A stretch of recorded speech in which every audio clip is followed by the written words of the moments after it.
લાગે છે અને આ ખભો પર ચડાવે છે. તું ટેન્શન ના લે, હું તને ગોળી આપું છું, આરામ થઈ જશે.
છોકરાને હાર્ટ એટેક આવ્યો છે, ત્યારે ઇમરજન્સી એન્જિયોગ્રાફીની જરૂર છે.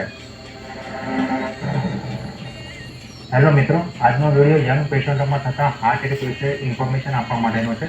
હાર્ટ એટેકના પ્રાથમિક લક્ષણો જેવા કે છાતીમાં દુખાવો, ગભરામણ થવી, શ્વાસ ચડવો, જડબામાં દુખાવો, ડાબા હાથમાં દુખાવો થવો, આ બધામાંથી કોઈ પણ લક્ષણ તમને જણાય તો તાત્કાલિક ધોરણે નજીકના કોઈ બી ડોક્ટર, ફિઝિશિયન, કાર્ડિયોલોજિસ્ટનો સંપર્ક કરો. હાર્ટ એટેકને રોકી કેવી રીતે શકાય? દરરોજ 30 થી 35 મિનિટ એક્સરસાઇઝ કરવી જોઈએ. જીતેરવાળી વસ્તુઓ કે જેમાં ટ્રાન્સ ફેટ કે સેચ્યુરેટેડ ફેટ હોય છે એ એવોઇડ કરવાની જોઈએ.